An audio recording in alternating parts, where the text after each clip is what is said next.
Diduga tak ada lawan. Buka-bukaan Irma Huta Barat soal kekuasaan Kaisar Sambo, jangan sentuh istri saya atau. Salah satu hal yang sangat disorot publik dalam kasus kematian Brigadir J adalah potensi penyalahgunaan kekuasaan yang dilakukan tersangka Ferdy Sambo. Bahkan beberapa pihak menuding Sambo sangat ditakuti sampai menyebabkan perjalanan kasus begitu berbelit.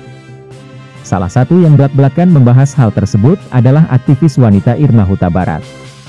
Bahkan di podcastnya bersama Refly Harun, Irma terang-terangan mengungkap dugaan adanya kesepakatan yang membuat istri Sambo, Putri Chandrawati, tidak kunjung ditahan meski telah berstatus tersangka.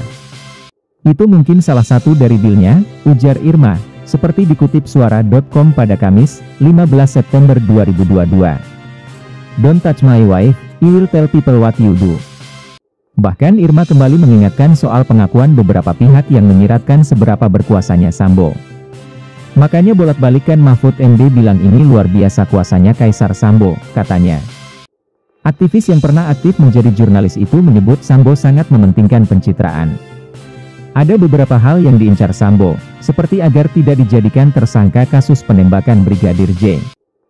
Karena itulah skenario awalnya menempatkan Baradae sebagai eksekutor utama penembakan Brigadir J. Meski begitu, skenario tersebut mulai rontok setelah satu persatu tersangka berbalik arah, mulai dari Baradae hingga Bribka RR. Soal citranya tuh, yang harus dia jaga. Bagaimana supaya satu, dia tidak ditahan. Dua, tidak pakai baju tersangka, tutur Irma. Jadi soal pencitraan yang sangat penting itu harus menjadi bagian dari kesepakatan.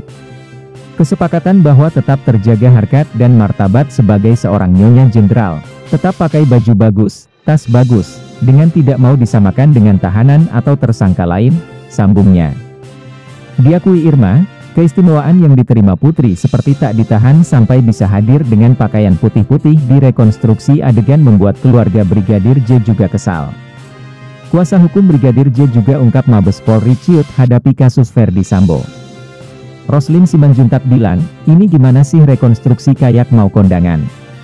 Pakai tas bagus, pakai baju bagus, seolah-olah bukan tersangka. Dan itu penting loh, pungkas Irma. Johnson Simanjuntak mengungkap Mabes Polri bahkan sampai dibuat ciut karena kuatnya cengkeraman geng Ferdy Sambo yang disebut-sebut dibekini banyak nama penting tersebut. Sudah puluhan tahun kami ke Mabes Polri. Tapi kali ini kami datang udah agak kaget. Kenapa? Penjagaan ketat dan bukan seperti biasa. Mulai turun brimob, dengan senjata di bawah, pakai loreng, dijaga di mana-mana. Saya kan kaget, terang Johnson di podcast Refly Harun. Situasi tak biasa ini pun membuat Johnson menanyai sejumlah pihak di Mabes Polri, yang malah semakin menunjukkan seberapa takutnya mereka. Saya tanya, kenapa ini bos? Kenapa sampai harus kayak gini? Dijawab, hati-hati, kita sendiri juga bahaya. Makanya ini bang, jadi kami mohon, tolonglah, kata Johnson.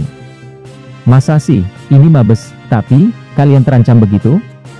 Dijawab, ya pokoknya, sudah jangan ngomong gede-gede bang, yang penting ini jalan. Anda bisa bayangkan, polisi di Mabes begitu, bagaimana kita yang sipil, yang datang dari luar, tambahnya. Ikuti terus berita-berita kami yang terupdate, terpercaya dari berbagai sumber, dengan cara klik subscribe dan juga loncengnya, agar Anda selalu mendapatkan notifikasi jika channel YouTube ini mengupload video berita terbaru.